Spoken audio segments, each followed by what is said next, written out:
replaced my hearing aids with AirPods Pro for a week. Do you want to know what happened?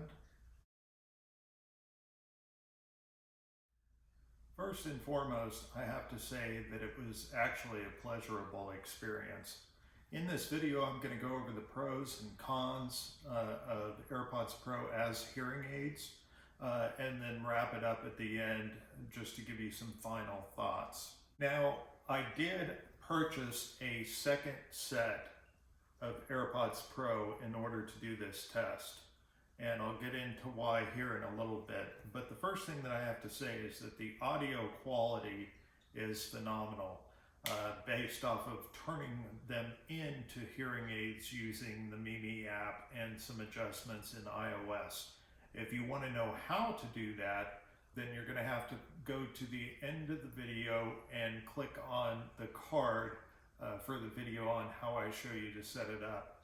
But the audio quality itself was phenomenal, and is phenomenal. And that's the top benefit that I had using these as hearing aids from the very beginning. Basically, everything sounds a bit more natural. Another thing, and this is kind of a given, is the ability to stream audio. If you like listening to music, I myself listen to a lot of podcasts and watch a lot of video on my iPad Pro. And having the ability to not only stream audio that is tuned for your particular hearing so that it actually sounds better, but also being able to hear the environment around you is paramount in my opinion. When I originally got my first set of these, the audio quality, in my opinion, was horrible, and that was based off of my hearing loss. But now they sound incredible. Another thing that I noticed was that the sound quality on phone calls is far better. Typically speaking, with other types of devices, it muffles out a little bit more of what's going on around you, which also muffles out your voice. With these, I'm able to hear my voice, the volume of my voice, and also hear the other person on the phone much more clearly. And that is a huge benefit for somebody like me who does spend a lot of time on the phone. I basically prefer to use these for making phone calls than my eargoes and my regular AirPods. The sound quality is just far better. Another pro, this is really absolutely customized, again, to your own hearing. Is the Mimi app 100% accurate? I would say no. But I did go to my audiologist and ENT today just to get an updated version of my hearing test due to some issues with my right ear, in that I didn't notice that there was an increase in my hearing in my right ear, and sure enough, I was correct. But basically, the Mimi app makes these about 80% accurate. I showed my ENT my audiogram based out of Mimi, and we compared it directly with the audiogram from today. And she concurred that it is indeed about 80% accurate. So it's not perfect, but it is substantially better. One thing that is a huge pro that I think anybody who has hearing aids can agree with me on is that any type of hearing aid you have, you get feedback. With mine, it can be the acoustics of a room. It can be being near glass. It can be in the car. There's going to be some forms of feedback, and with my eargoes, I would have to adjust them to different settings in order to mitigate that feedback. But with these, there really was very, very, very mild feedback on them, with one exception that I'll get into here in a second. Other than that, the feedback was negligible compared to traditional hearing aids. This Pro doesn't necessarily have to do with what you can hear, but what the AirPods Pro can do to protect your hearing. When you get into a situation where the decibel level of a sound reaches a certain threshold, the noise cancellation technology on these automatically kicks in. So it reduces that noise and protects your hearing. With traditional hearing aids, of course, you're not going to have that to a complete effect. But when you have hearing damage already, the last thing you want to do is put yourself into a situation where your hearing is going to be damaged further. This helps mitigate that. Now, with the pros also come some cons.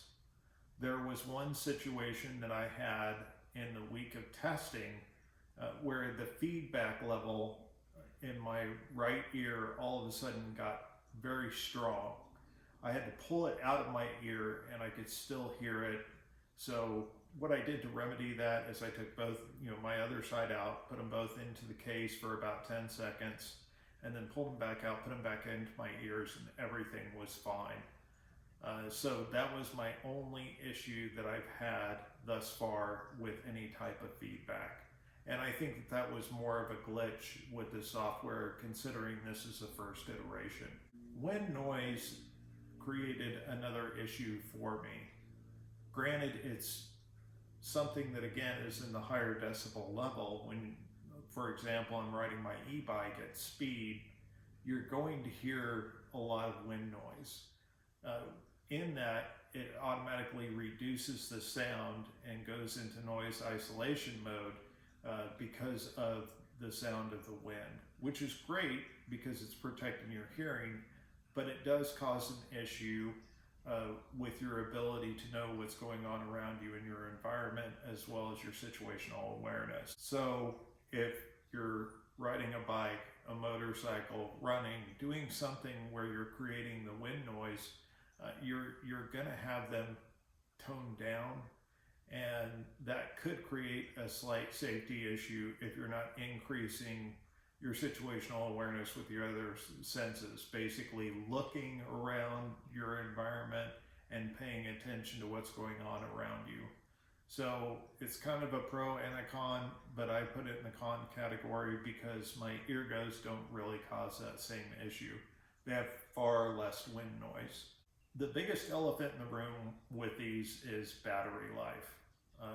Basically, depending on how you're using them, I typically get somewhere between 3.5 and 4.5 hours of use out of them. So replacing your hearing aids or using these as hearing aids is not going to cut it if you need to get through the entire day with just one set. You will have to buy a second set. Considering the cost of hearing aids these days with audiology services, you're looking at thousands of dollars, where currently you can get 2 sets of these for under $500. So is this a better deal? Yes. But you do have to carry both cases and you do have to swap them out continuously throughout the day. So that is a bit of a con. Finally, there's also a little bit of glitchiness to the software at this point. Sometimes I'll put them in and the sound quality just isn't quite right. So there's 2 ways to mitigate that. One way is pressing the buttons so that you go into noise isolation mode for a few seconds and then flip it back over. That typically resolves it. If not, you have to put them back into the case for about 10 seconds and then from there pull them back out and put them back in. It's not something that happens an incredible amount of time, but it does happen. So it is a bit of a con. I see Apple progressing with the software, perhaps partnering with a company like Mimi to allow for these to be better hearing devices or hearing aids, if you will. That's just part of Apple's protocol. They really do a lot to help consumers with disabilities, and I think they're only going to get better from here. But with first iteration, there's going to be a little bit of issue, so that is a con. So to wrap this up, these make excellent emergency hearing aids for mild to moderate hearing loss. If something happens to one of your hearing aids and you have to send it in, or you break it or you lose it, then these are a great backup set. Are they going to be perfect for every single situation in everyday life? No. but they do serve as a good backup to your traditional hearing aids. Also, these are great for people who do have a hearing loss.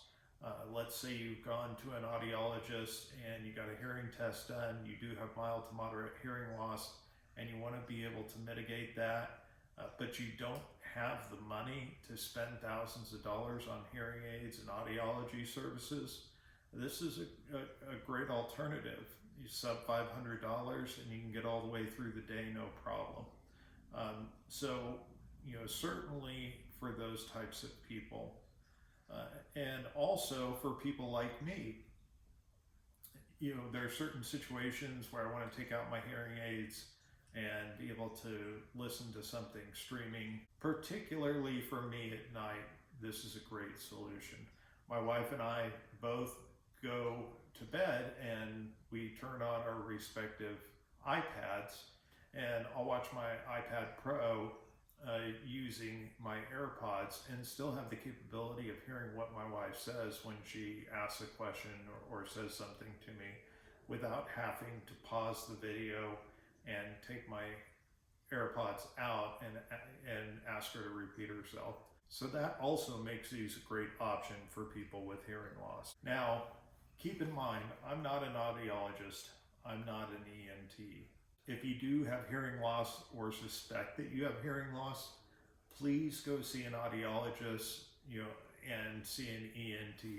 They're going to have a better idea medically of what's going on with you and what your best options are. Sometimes your hearing loss can be medically treated and you don't have an issue, or you could have severe hearing loss and not really recognize how bad it is. So first go to an audiologist and ENT and get checked out. Then look at these as an option if they fit into the appropriate category. So that's the end of this video. If you have any questions or comments, leave them down in the comments below. Also, don't forget to like and subscribe, and I'll see you in the next video.